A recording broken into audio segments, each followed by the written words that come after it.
Welcome to Shri classes.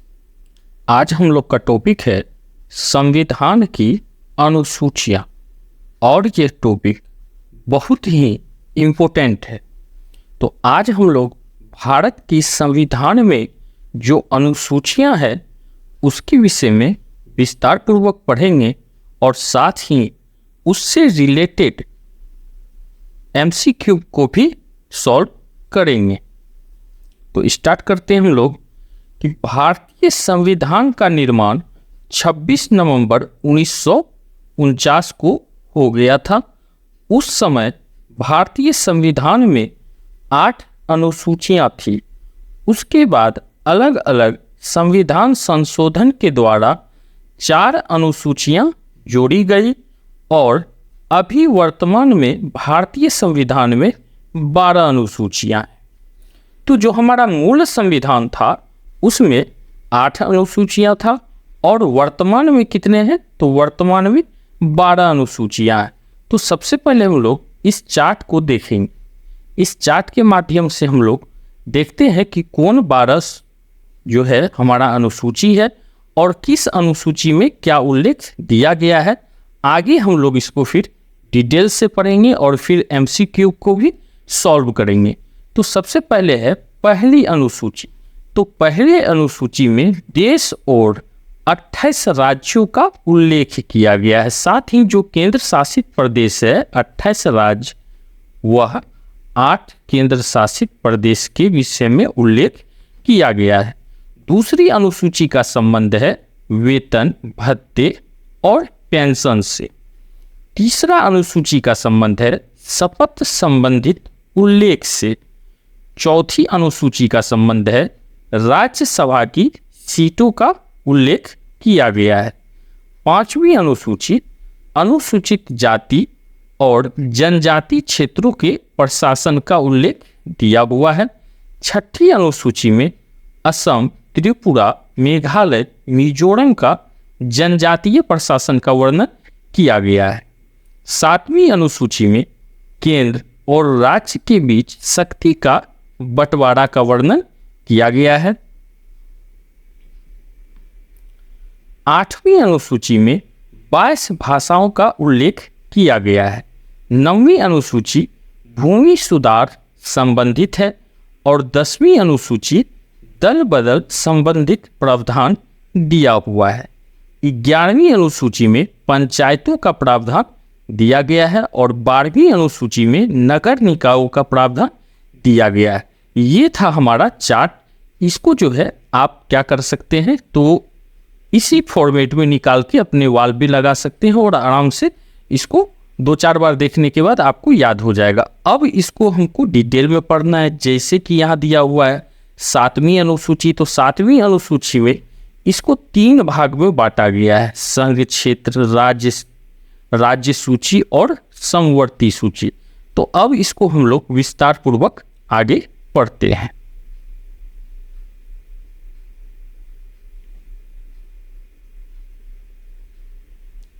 तो सबसे पहले हम लोग जानेंगे किसको, प्रथम अनुसूची।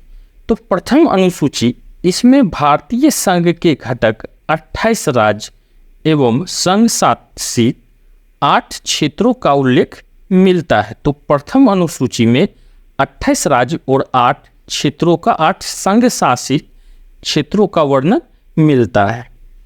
द्वितीय अनुसूची, इनमें भारतीय राज्य व्यवस्था की विभिन्न पदाधिकारी जैसे हो गया राष्ट्रपति, राज्यपाल, लोकसभा के अध्यक्ष, उपाध्यक्ष, राज्यसभा के सभापति एवं उपसभापति, विधानसभा के अध्यक्ष, उपाध्यक्ष, विधान परिषद के सभापति एवं उपसभापति, उच्चतम न्यायालय के और उच्च न्यायालय के न्यायाधीश और भारत के नियंत्रण महालेखा परीक्षक आदि को प्राप्त होने वाला वेतन, भत्ते और पेंशन आदि का उल्लेख किया गया है। तो द्वितीय अनुसूची में ही जो मुख्य दिए हुए हैं, राष्ट्रपति हैं, राज्यपाल हैं, लोकसभा का अध्यक्ष है या उपाध्यक्ष है, राज्यसभा का अध्यक्ष है या उपाध्यक्ष है, साथ ही जो उच्चतम न्यायालय का न्यायाधीश है या उच्च न्यायालय का न्यायाधीश है, नियंत्रण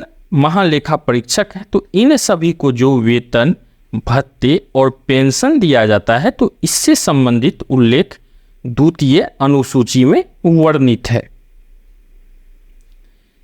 तृतीय अनुसूची जो है हमारा, वह वर्णन करता है इनमें विभिन्न पदाधिकारी, मंत्री, उच्चतम एवं उच्च न्यायालय के न्यायाधीशों के द्वारा पद ग्रहण करते समय ली जाने वाली शपथ का उल्लेख किया गया है। जो हमारे पदाधिकारी होते हैं, खास करके जो उच्चतम पदाधिकारी हैं, उच्चतम या उच्च न्यायालय के जो न्यायाधीश हैं, तो इन सभी का जब यह अपना पद ग्रहण करते हैं तो उस समय यह सभी शपथ लेते हैं। तो यह जो शपथ लेते हैं, इस शपथ का उल्लेख किस में दिया हुआ है? तो तृतीय अनुसूची में दिया गया है। चौथी अनुसूची है, इनमें विभिन्न राज्यों तथा संघ क्षेत्र की राज्यसभा में प्रतिनिधित्व का विवरण दिया गया है। तो चौथी अनुसूची के द्वारा जो राज्य है और साथ ही जो संघीय क्षेत्र है, तो इसमें जो राज्यसभा का प्रतिनिधित्व होगा, इसके विषय में वर्णन दिया हुआ है। पांचवी अनुसूची, इनमें विभिन्न अनुसूचित क्षेत्रों और अनुसूचित जनजाति के प्रशासन और नियंत्रण के बारे में उल्लेख मिलता है। तो पांचवी अनुसूची से उनको क्या मिलता है? अनुसूचित क्षेत्रों और अनुसूचित जनजाति के प्रशासन और नियंत्रण के बारे में उसका उल्लेख दिया हुआ है। छठी अनुसूची में है, इनमें असम, मेघालय, त्रिपुरा और मिजोरम राज्यों के जनजाति क्षेत्रों के बारे में प्रावधान दिया गया है। अब इससे रिलेटेड क्वेश्चन जो है एग्जाम में पूछता ही है कि असम, मेघालय, त्रिपुरा, इसको कॉलम करके पूछ देगा कि इसका उल्लेख किस अनुसूची में मिलता है। तो छठी अनुसूची में ही असम है, मेघालय, त्रिपुरा और मिजोरम राज्यों की जनजाति क्षेत्रों के प्रशासन का प्रावधान वर्णित है। आगे हम लोग जानेंगे अब सातवीं अनुसूची। सातवीं अनुसूची का जो टॉपिक है थोड़ा सा बड़ा होगा, लेकिन इससे रिलेटेड आपको प्रश्न एग्जाम में देखने को निश्चित तौर पे मिलता है। इनमें केंद्र एवं राज्यों के बीच शक्ति के बंटवारे के बारे में दिया गया है तथा इसी अनुसूची में सरकारों द्वारा शुल्क एवं कर लगाने के अधिकार का उल्लेख है। इसके अंतर्गत 3 सूची हैं: संघ सूची, राज्य सूची और समवर्ती सूची। तो अब देखिए यहाँ पे सातवीं अनुसूची को क्या किया गया है? 3 पार्ट में बांटा गया है। कौन कौन 3 पार्ट हैं? संघ सूची, राज्य सूची और समवर्ती सूची। तो सबसे पहले हम लोग जानेंगे यहाँ पर संघ सूची को। तो संघ सूची में दिए गए विषय पर केंद्र सरकार कानून बनाती है। संविधान के लागू होने के समय इसमें 97 विषय थे और वर्तमान में 100 विषय हैं। संघ सूची के कुछ महत्वपूर्ण विषय हैं, जैसे देश की प्रतिरक्षा, विदेशी मामले में युद्ध एवं शांति, रेल, डाक तथा तार मुद्रा, बैंकिंग, परमाणु शक्ति आदि। तो संघ सूची से क्या समझ में आया कि संघ सूची पर जो है वो कौन कानून बनाती है? तो केंद्र सरकार कानून बनाती है। और संघ सूची में पहले जो है 97 ही विषय को डाला गया था, जबकि वर्तमान में इसका संख्या बढ़कर कितना हो गया है?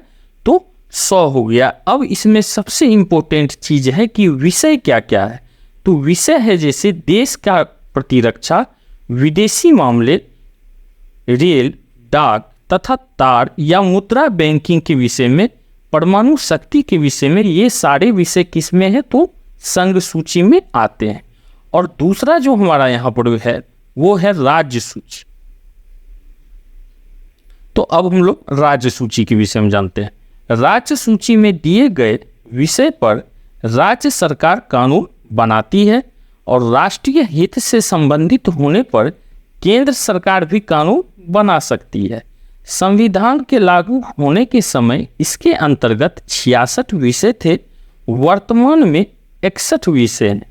राज्य सूची में शामिल कुछ विषय हैं, जैसे शांति और व्यवस्था, पुलिस, जेल, स्थानीय शासन, कृषि, जन स्वास्थ्य, राज्य के अंदर होने वाला व्यापार न्याय विभाग आदि। तो राज्य सूची पर जो है उस पर राज्य सरकार कानून बनाती है और राष्ट्रीय हित से, जब वह विषय किससे संबंधित हो जाएगा, राष्ट्रीय हित से, तो उस पर केंद्र सरकार भी कानून बना सकती है।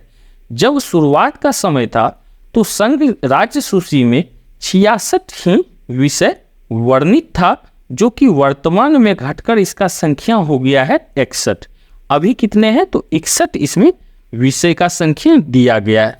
तो राज्य सूची में कौन सा विषय आता है, तो शांति व्यवस्था, दूसरा है पुलिस, जेल, स्थानीय शासन, कृषि, जन स्वास्थ्य और राज्य के अंदर होने वाला व्यापार या न्याय विभाग। तो यह सभी जो विषय हैं यह आते हैं राज्य सूची के अंतर्गत। अब हम लोग पढ़ेंगे समवर्ती सूची। समवर्ती सूची है क्या, पहले इसको जानते हैं। तो समवर्ती सूची, इसके अंतर्गत दिए गए विषय पर केंद्र एवं राज्य दोनों सरकार कानून बना सकती है, परंतु कानून के विषय समान होने पर केंद्र सरकार द्वारा बनाया गया कानून मान्य होता है। राज्य सरकार द्वारा बनाया गया कानून केंद्र के कानून बनाने के साथ ही समाप्त हो जाता है और संविधान लागू होने के समय में समवर्ती सूची में 47 विषय थे और अभी वर्तमान में कितने हैं, तो 52 विषय हैं। तो यहाँ से हमको क्या समझ में आ रहा है कि समवर्ती सूची में क्या होता है, तो केंद्र सरकार और राज्य सरकार दोनों सरकार इस पे कानून बना सकती है, परंतु यहाँ पर एक चीज यह भी आता है कि जैसे कि अगर विषय पर केंद्र सरकार कानून बनाती है, ठीक है, तो राज्य सरकार वहां से ऑटोमेटिक क्या होगा, तो राज्य सरकार का कानून समाप्त हो जाता है और इसके ऊपर किसका रहेगा, तो केंद्र सरकार का ही कानून रहेगा। ठीक है, और इसमें जो विषय का संख्या था पहले कितना था, 47, जो बढ़कर कितना हो गया है, 52। अब देखिए, तो सबसे पहले ये जानना है कि इसमें समवर्ती सूची में विषय क्या है। तो समवर्ती सूची में कुछ विषय हैं, जैसे है दीवानी और फौजदारी कानून की प्रक्रिया, विवाह तथा तलाक, शिक्षा, आर्थिक नियोजन, बिजली, समाचार पत्र, श्रमिक संघ और वन। तो यह सभी विषय जो है किसमें आते हैं, तो समवर्ती सूची में आते हैं। आगे हम लोग पढ़ेंगे 8वीं अनुसूची। तो 8वीं अनुसूची, इसमें भारत की 22 भाषाओं का उल्लेख किया गया है। मूल रूप से 8वीं अनुसूची में 14 भाषाएं थी, लेकिन 1967 ईस्वी में 21वां संशोधन में सिंधी भाषा को जोड़ा गया और 1992 में 71वां जो संशोधन हुआ था उसमें कोंकणी, मणिपुरी और नेपाली को जोड़ा गया था। 2003 में जो 13वां संविधान संशोधन हुआ था उसमें मैथिली, संथाली, डोगरी एवं बोडो को 8वीं अनुसूची में जोड़ दिया गया। तो पहले जो है भारतीय संविधान का 8वीं अनुसूची में कितना भाषाएं थी, तो 14 भाषाएं थी। फिर उसमें क्या होता है, 1967 में जो 21वां संविधान संशोधन होता है उसमें एक भाषा सिंधी जोड़ता है, तो अब संख्या हो रही है 15। फिर 1992 में जो 71वां संविधान संशोधन होता है उसमें 3 भाषा कोंकणी, मणिपुरी और नेपाली को इसमें जोड़ दिया जाता है, तो अब इसका संख्या है 18। लेकिन 2003 में जो 93वें संविधान संशोधन होता है इसमें 4 भाषा मैथिली, संथाली, डोगरी और बोडो को 8वीं अनुसूची में जोड़ा जाता है, तो अब इसका संख्या हो जाता है 22। और वर्तमान में 8वीं अनुसूची में कितने भाषाएं हैं, तो 22 भाषाएं। अब हम लोग पढ़ते हैं 9वीं अनुसूची। संविधान में यह अनुसूची प्रथम संविधान संशोधन अधिनियम 1991 ईस्वी के द्वारा जोड़ी गई है। इसके अंतर्गत राज्य द्वारा संपत्ति के अधिग्रहण की विधियों का उल्लेख किया गया है। इस अनुसूची में सम्मिलित विषयों को न्यायालय में चुनौती नहीं दी जा सकती है। वर्तमान में इस अनुसूची में 284 अधिनियम है। तो 9वीं अनुसूची जो है यह पहला संविधान संशोधन, जब प्रथम संविधान संशोधन 1991 में हुआ था तो 9वां अनुसूची को इसमें जोड़ा गया और इसके अंतर्गत क्या है तो राज्य द्वारा संपत्ति अधिग्रहण की विधियों का उल्लेख किया गया है। इस अनुसूची में सम्मिलित विषय को न्यायालय में चुनौती नहीं दी जा सकती है और वर्तमान में इसमें 284 अनुसूची दिया हुआ है, 284 अधिनियम है। नेक्स्ट है हमारा 10वीं अनुसूची। 10वीं अनुसूची जो है यह संविधान में 52वें संशोधन 1985 ईस्वी के द्वारा जोड़ी गई है। इसमें दल बदल से संबंधित प्रावधानों का वर्णन किया गया है। तो 52वां जो संविधान संशोधन हुआ था उसमें 10वीं अनुसूची को जोड़ा गया है और इसमें क्या है तो दल बदल से संबंधित प्रावधान का उल्लेख भी किया गया है। नेक्स्ट है हमारा 11वीं अनुसूची। यह अनुसूची संविधान में 71वें संविधान संशोधन 1993 के द्वारा जोड़ी गई है। इसमें पंचायती राज संस्थाओं के कार्य करने के लिए 29 विषय दिए गए हैं, 29 विषय प्रदान किए गए हैं। तो 11वीं अनुसूची कब जुड़ा है तो 73वां संविधान संशोधन 1993 के द्वारा जोड़ा गया है और इसमें पंचायती राज संस्थाओं को कार्य करने के लिए 29 विषय प्रदान किए गए हैं। 12वीं अनुसूची है हमारा। यह अनुसूची संविधान में 74वें संविधान संशोधन 1993 के द्वारा जोड़ी गई है। इसमें शहरी क्षेत्र को स्थानीय स्वशासन संस्थाओं को कार्य करने के लिए 18 विषय दिए गए हैं। तो 12वीं अनुसूची के द्वारा ही जो शहरी क्षेत्र में है उसमें स्थानीय स्वशासन संस्थाओं को 18 विषय प्रदान किया गया है और 12वीं अनुसूची 74वें संविधान संशोधन के द्वारा जोड़ा गया था। तो यहाँ पर हम लोग जो पहला अनुसूची है वहाँ से लेके 12वीं अनुसूची को डिटेल से पढ़े। अब हम लोग यहाँ पर MCQ को सॉल्व करते हैं।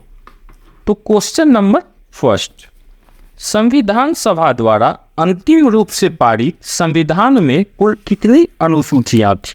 Option A 6, option B 8, option C 9 और ऑप्शन डी 12। तो संविधान सभा द्वारा अंतिम रूप से जो पारित संविधान में कुल 8 जो है क्या थी अनुसूचियां थी। फिर इसके बाद क्या होता है तो 4 अनुसूचियां इसमें जुटता है, ठीक है। तो अंतिम रूप से कितना हो गया 8 हो गया। नेक्स्ट हम लोग देखते हैं किस संविधान संशोधन अधिनियम द्वारा भारतीय संविधान में 9वीं अनुसूची जोड़ी गई?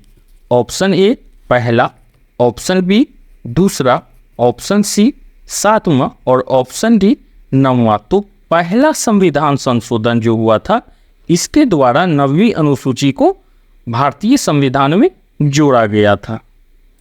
भारत संघ में शामिल राज्यों और संघ शासित क्षेत्र का वर्णन उल्लेख भारतीय संविधान की किस अनुसूची में दिया हुआ है? ऑप्शन ए प्रथम अनुसूची, ऑप्शन बी द्वितीय अनुसूची, ऑप्शन सी तृतीय अनुसूची और ऑप्शन डी चतुर्थ अनुसूची। तो यहाँ पे हो जाएगा ऑप्शन ए प्रथम अनुसूची में दिया हुआ है।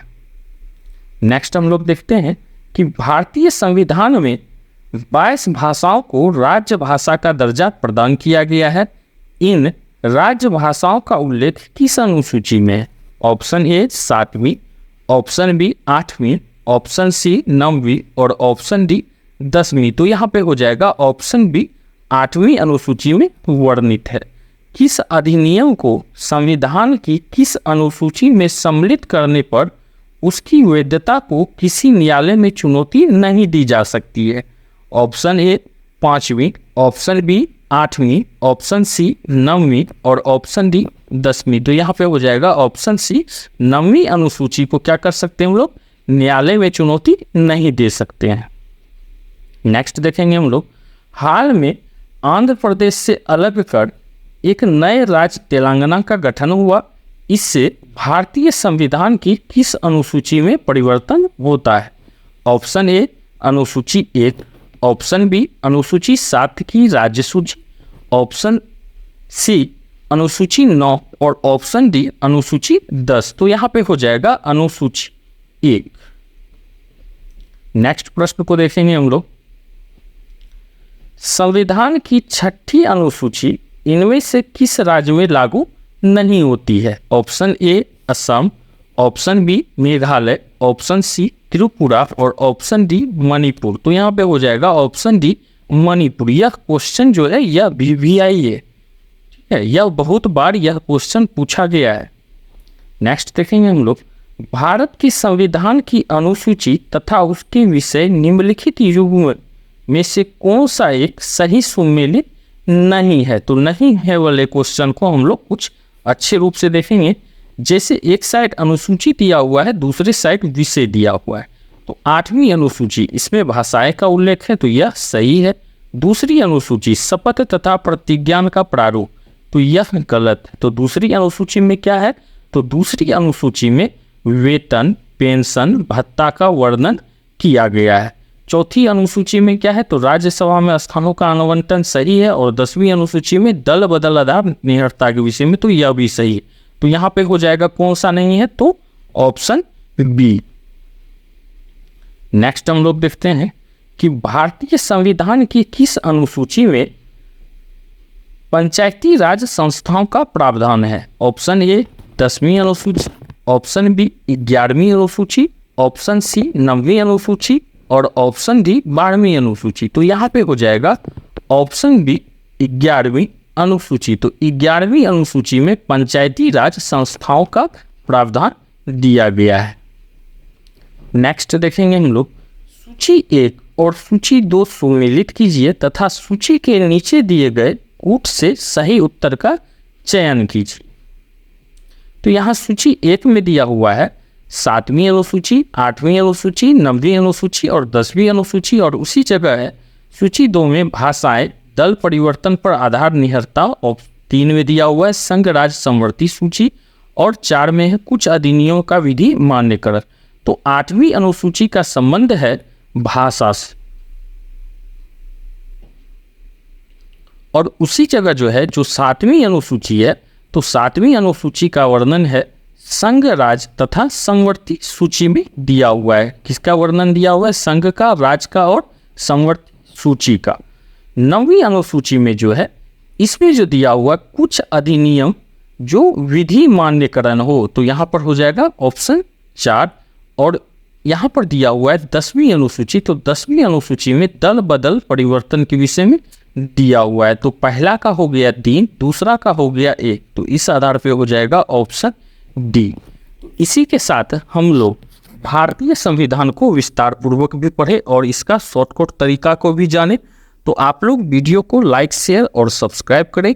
मिलते हैं एक नए टॉपिक के साथ। धन्यवाद।